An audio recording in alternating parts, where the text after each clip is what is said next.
Hello, and welcome to Kingdom Relationship Talks with Goody. I am Goody Anthony, and I'm so elated to be here with you. Sometimes you hear about people having their proposals turned down, and someone is like, what's wrong with me? Like, I look good, I have the money, or I have a job, I prayed, and several reasons.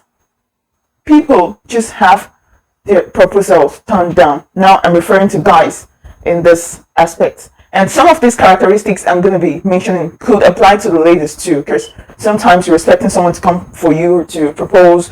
You feel you're led to this person, you feel you're drawn to this person, you love this person, but the person does not come. Some of these traits can apply to the ladies, but majorly we're addressing the guys.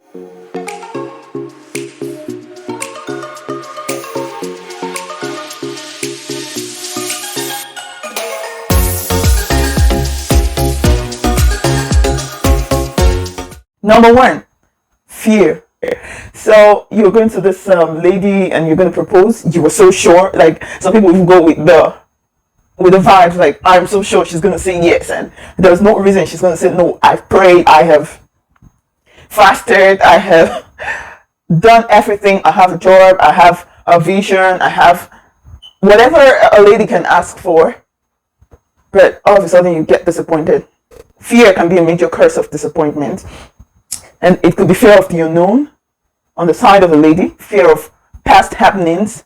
There had been people around her that had gone through heartbreaks, breakups, rough edges, rough endings. And to her, it's like something similar is about to play. So you wouldn't really blame her, except she goes through a healing process. And then she just gets overwhelmed and she's afraid of what's going to happen tomorrow. She's afraid of the future and all that. And she doesn't want what happened with her parents to happen to her. She doesn't want what happened with all the people around to happen to her. So you see that she gets scared and ends up saying no to you. So it happens. It's not like she might not have loved you. It's not like she doesn't appreciate you. But some things can replay on the minds of people and cause them to take actions that they actually did not intend to. So fear of the unknown, fear of the past, fear of happenings, occurrences around. So fear of even what people would say, which is not right. Like it doesn't matter what people say when it comes to negative talks. Although it matters if you're being warned, if one is being warned, one had observed the guy or someone knows this person and knows his lifestyle. You don't want to go blindly into such relationship. You want to search and be very careful. You want to look very well before you leave. So that is a part. Now, but on the other hand, fear of things happening, what people say about maybe people from a particular part of the world, people from a particular part of the country, could make one get scared. And then fear of the future. So there are different types of fears that can cause the person to say no to your proposal. Number two, approach. And this has to do with the method of approach. Like the method of presenting yourself to this lady. Now I know for different organizations, there are rules and regulations. When I talk about organizations, different denominations, there are rules and regulations.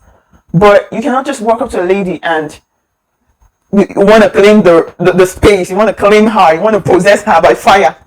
I've had of instances where a guy meets the lady and like, I'm sure of what God is telling me. You are my partner. If you refuse to hear the voice of the Lord, you're gonna face the judgment of the Lord. Oh my God, it doesn't work that way. It's only the fearful that would succumb to that threat. These days, sorry, you cannot even intimidate anyone with that. So some will go around high and mighty, shoulders high. They've prayed and they've fasted and they are so sure she cannot say no, and you just chip it out. You are not compassionate in your approach. You are not appropriate and presentable, sober, and something that is reasonable, like acceptable. You don't present yourself in the most appropriate way. It can cause you to be turned down. And then sometimes you see people do the opposite of what the person wants. I watched a video of a young man that proposed to his intended bride in the marketplace. Like there was this crowd of people around, there was the dirt around, there was the stagnant water around, just looking around the ground. It was so muddy and he just knelt down. Maybe he thought that would have been the best place to propose and he was turned down. It was bad. Some people commit suicide for such a reason, like you've put your whole life to this and the person turned you down.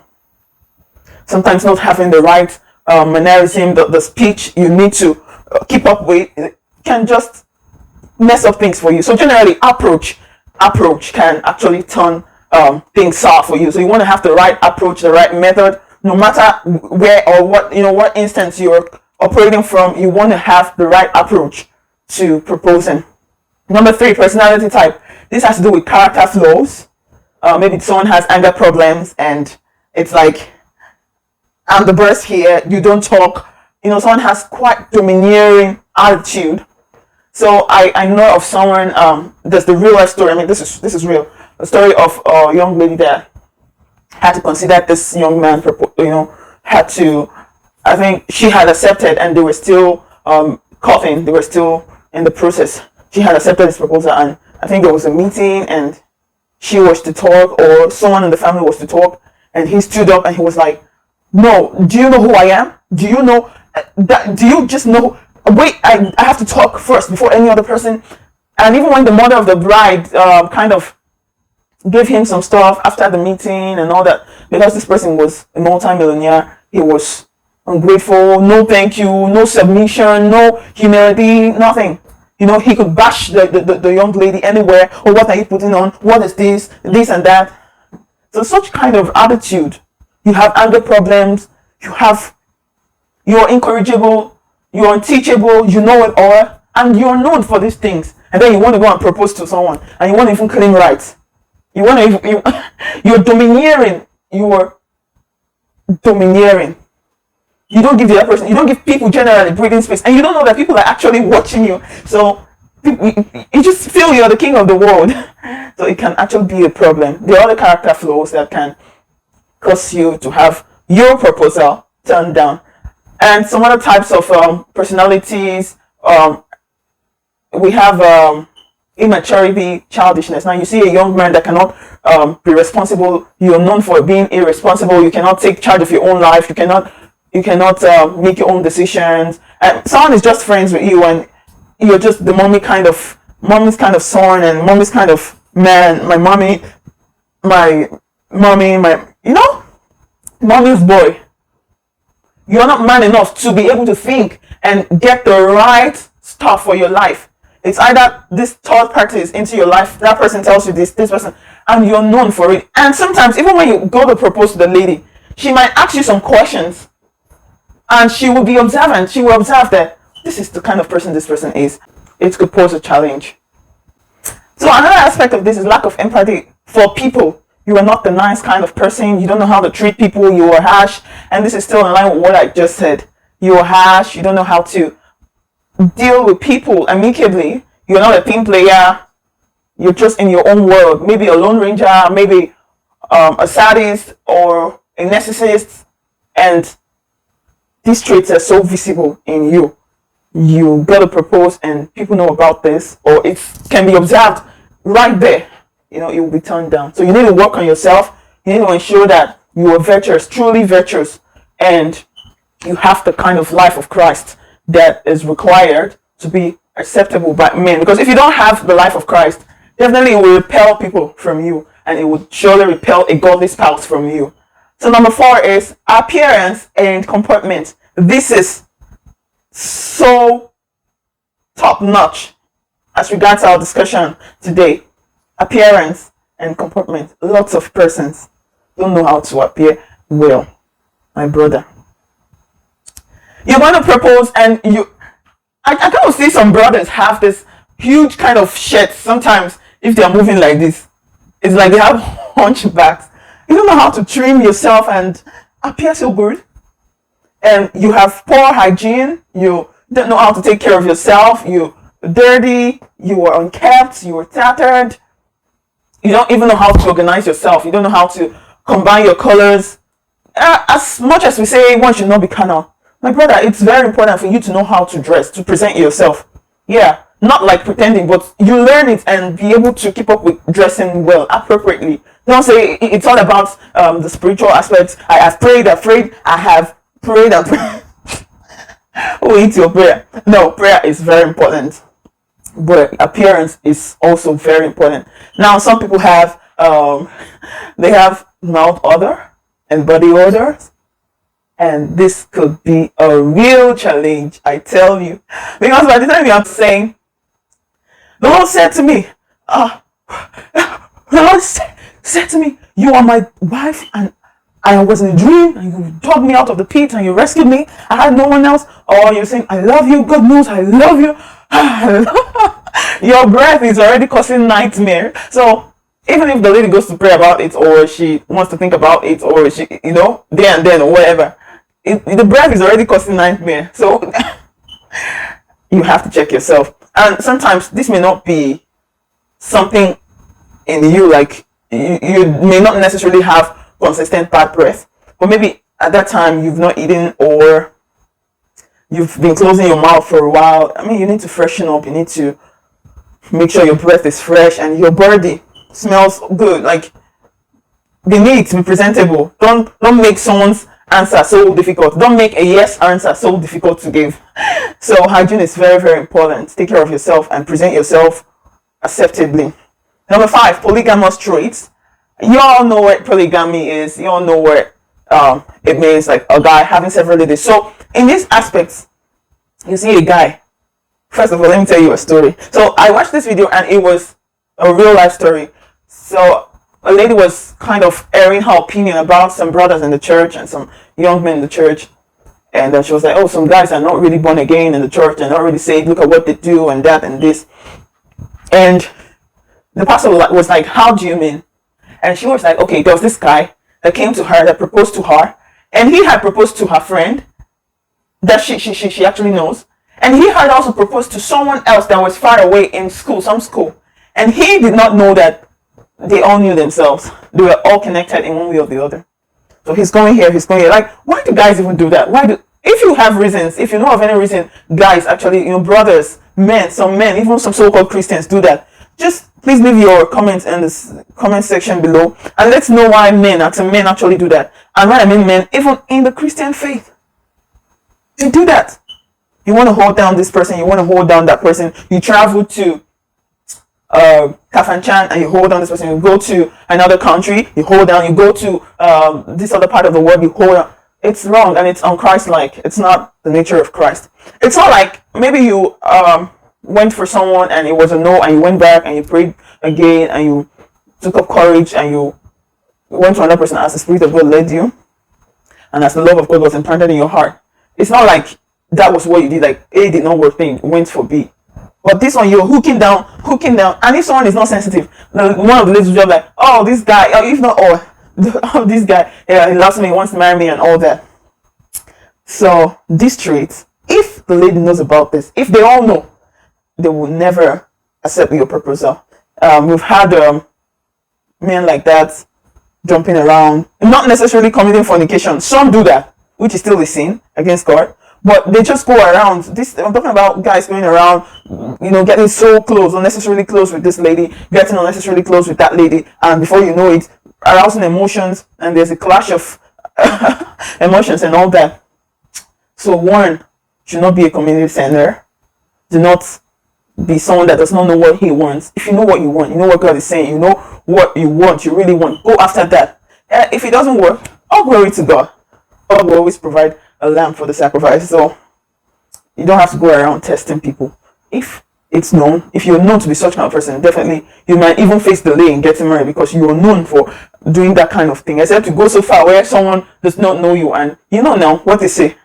There's nothing that has been hidden under the sun that cannot be exposed. One day. All right, number 6, insincerity and mischief. And this is somehow in line with what I just said. But in this aspect, you're a guy and you lack integrity. You are known for being insincere and mischievous in handling things. You might be going to church, but you are not straightforward. I mean, they know you in the church. You are not straightforward. You cannot be trusted with even tithes. You cannot be trusted with maybe someone's niece. Just you always tear, and even if you don't do the actual sin, you cannot be trusted with your words, and you are insincere. You are not sincere with your intentions towards this lady. You are not sincere. If she's sensitive enough and she's prayerful and she can discern, definitely you will be turned down. Another thing is that if you are known, like generally you are not sincere with things put in your care, or you don't have integrity about anything that you don't have whatever what you stand for. You don't have integrity in whatever you're given, and you're known for it. Trust me, ladies want men with great integrity. They want men that have integrity that they can submit to. No one wants to submit to someone without integrity. Someone that the home can be entrusted into his hands for keeping.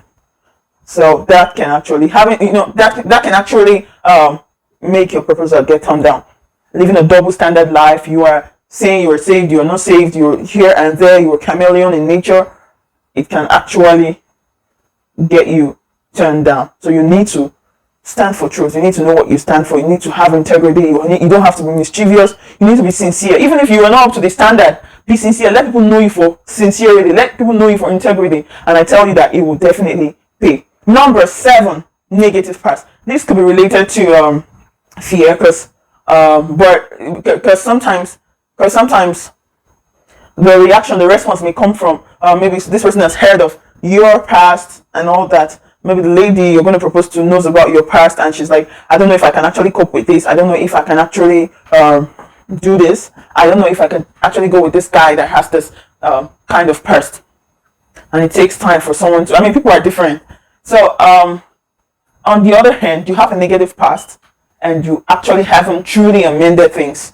Things are still messy. You've not truly amended things. It can actually cause a hindrance. So having your proposal go through successfully, you might be rejected, or sometimes even if your proposal was accepted, along the line, when these things are noticed, you can be rejected, because it doesn't just end at the point of presenting and accepting proposals. It has to do with the ongoing courting, like in the process of settling down, and then you find that one finds out that all these things are noticeable in you as a man. Definitely, it will be a closed chapter. So, number 8, family issues. Number 8, family issues. And this is about knowing the background of the guy coming, the brother, the man coming, and your family is well known for something negative.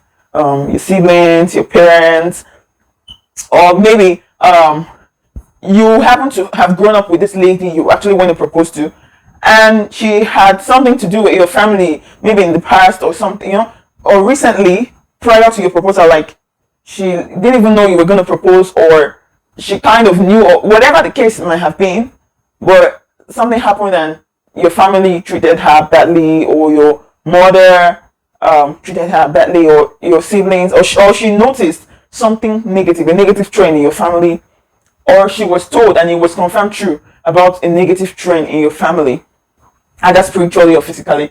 It can get your proposal turned down. It can end your courtship. It can, even while maybe she had said yes and you guys are preparing for the marriage and all that, the wedding, and some of these things are noticed about your family and it's not favorable, she could turn everything down.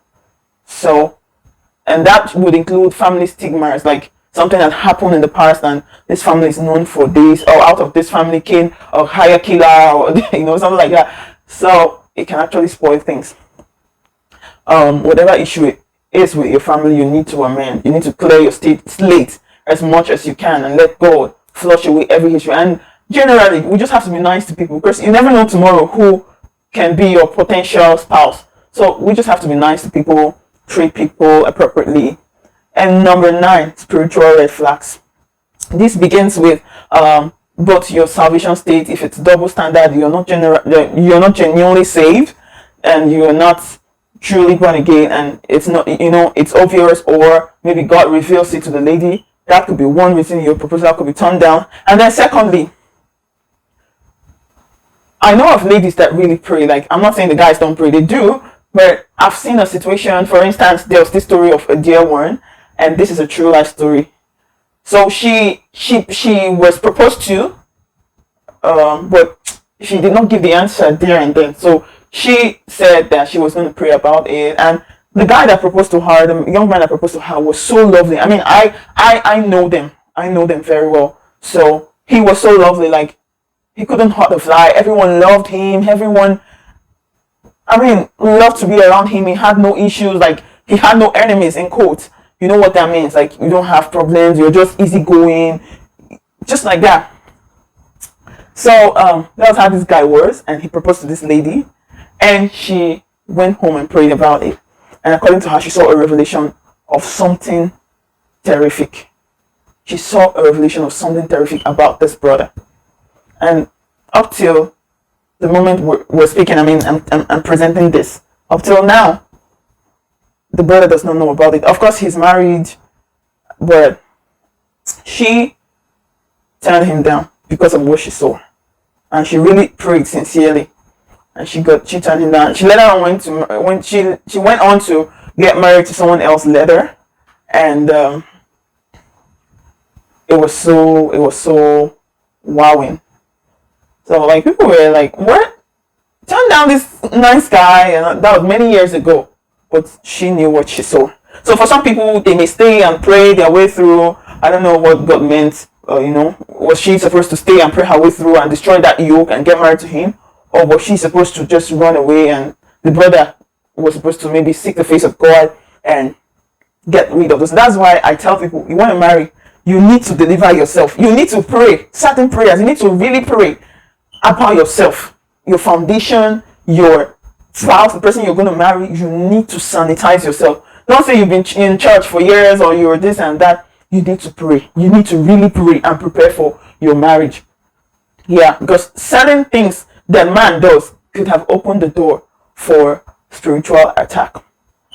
Especially people that are involved in things that pollute themselves, that pollute their spiritual lives, that pollute their spirit. Sexual sins like masturbation, pornography, and all that. Those things, even music, the movies you watch and all that come in and pollute. Those things can bring spiritual yokes that you may not know of. That's the truth. So that's why we say, before you even get married, ensure that personally you take time to seek the face of the Lord and you pray. And as you're sanitizing yourself physically, taking supplements, just to refresh your system, treating infections and all that, you also sanitize yourself spiritually. So that can actually be a hindrance to getting your proposal work out well. And then number 10, lack of vision and purpose. And this also involves unseriousness. Excuse me, what are you doing? What do you do for a living? I just do this. I'm just this. And so what's your plan for me? A lady asks you, what's your plan for my life? What's your plan? What plans do you have for me if I marry you? You submit to me now, and you'll be my wife. Two of us will become one. Excuse you. In this age, you have no plan for the person you're bringing into your life. You have no template to build on. You have no vision. You have no purpose. You have no sense of direction. You are not man enough. You cannot truly state your vision like you. I'm not saying you should form and gather grammar and words and put together and give your prolific dissertation on proposal and all that will move someone, but keeping it real, like you're real. And we could see it, she could see it, that you have purpose. You're a man of purpose. You're a man of great vision. It really helps a lot. So if you're aimless, you don't have purpose, you want to go to work and just no vision, nothing, like some are not even doing anything. They're just by faith. Where's the work? Where's the foundation to build on? It's good, but I'm not saying he or she must, I'm not saying the guy must have the whole world, all the money in the world, but at least what's in your hands? What's in your hands? And so it's very important to be a man of purpose. You want to propose to, you see some guys, they love this lady, she has money, she's high class, she's this, that's the lady, that's the kind of woman I want. Someone that is so productive, someone that is so industrial, someone that is up to the game. You see how she comports herself, you see how industrious. Well, you can't even do anything, you're so lazy, you can't even do anything. You're just contented with that small cubicle you are. You don't know that marriage is about thinking of the future, thinking about the future. What plans do you have for your future family? So that can actually hinder you from having or receiving a yes. Number 11, flatterings and unattainable, outrageous visions without concrete plans. There are so many people that promise They promise heaven and earth. I'm going to do this. I have this plan. I am this. Yes, I have. My father is this. My brother is in the US. This and that. I plan to move. Those things are unnecessary. Like, what are you doing right now? What can you achieve? What's attainable? What's attainable? We're not saying you should come and have the whole world. Your father is the president of this country, this and that, and to boost the morale to be high. Yes, you will say it's really that. The truth is that these days, if you utter such garbage and all sort of things like that from your mouth, it will actually question. It will lead to the lady questioning your authenticity. You have to be true to yourself. Don't be fake. Be real. Some people are just looking for that simplicity and sincerity, but tenacity. That's true. Simplicity with sincerity and tenacity. You're determined to succeed. You're not just flattering and stating outrageous visions that are not attainable without concrete plan. You don't even have plans. You're not doing that. So, I just want to say that if you've had such experiences, you might want to share with us. Do share with us, please. If you've had any of the experiences I mentioned or something different, please just comment, state it in the comment section below so that we can all learn, we can all know better. So number 12 and the last one is extravagant expectations, outrageous expectations, and prayerlessness. Sometimes you think you had the revelation, you prayed, but you don't know that the devil can also give you revelations. You don't know that your brain can also manufacture revelations. And that's the aspect of prayerlessness. You need to spend time, give it time, pray, give it time, study, give it time, and pray and really check to see if this is God, if this is the push from God, or it's just infatuation and the hormones at work and all that. And on the other hand, the aspect of extravagant expectations, I mean, I've seen people that say, if I'm going to marry, my wife must know how to do this, she must be able to cook this way, she must be able to learn, she must be able to come to learn under social person I know, she must be able to subject herself to that standard because in my house I'm of this standard, and this kind of persons are so dogged in unnecessary things. My wife has to do this. Someone said, in my place they kneel down to serve food though. Excuse you, that's your place. So all the person's life, the person will be kneeling down to serve you food. That's so unnecessary. I mean, kneeling down does not really show respect of the heart. Someone may be doing it grudgingly. It's all about mutual understanding and respect for each other. So unnecessary, extraordinary expectations.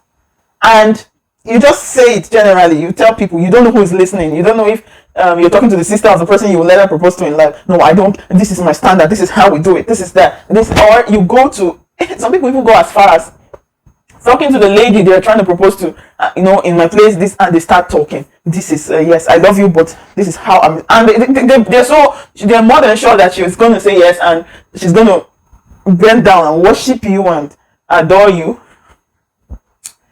And when one also knows that people from this kind of part, this part of the place or the part of the community expect this too much, requirements and all that. They expect you to come and live with the guy's mother and be pounding yam, or expect you to come and live with the guy's mother. You leave your husband's house and go and live with the parents of the guy.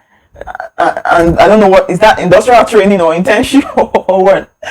You have to go and live with the parents so that they will test you very well for 1 year, do all the house chores, do the dry cleanings, do the sweeping, the cooking, the fetching water, drawing water from the well, and maybe it's in one village or even in the city, who cares, so that they can see if you're fit for their son. So I'm saying this because it's not just about proposing. Beyond proposing, even when she says yes and you guys start, unnecessary expectations can cut such relationships short. So these are 12 reasons people get turned down. They get their proposal turned down, or even if they had started, they had gotten a yes, they finally can't cope with the whole thing, the whole relationship, and they get the whole thing closed up.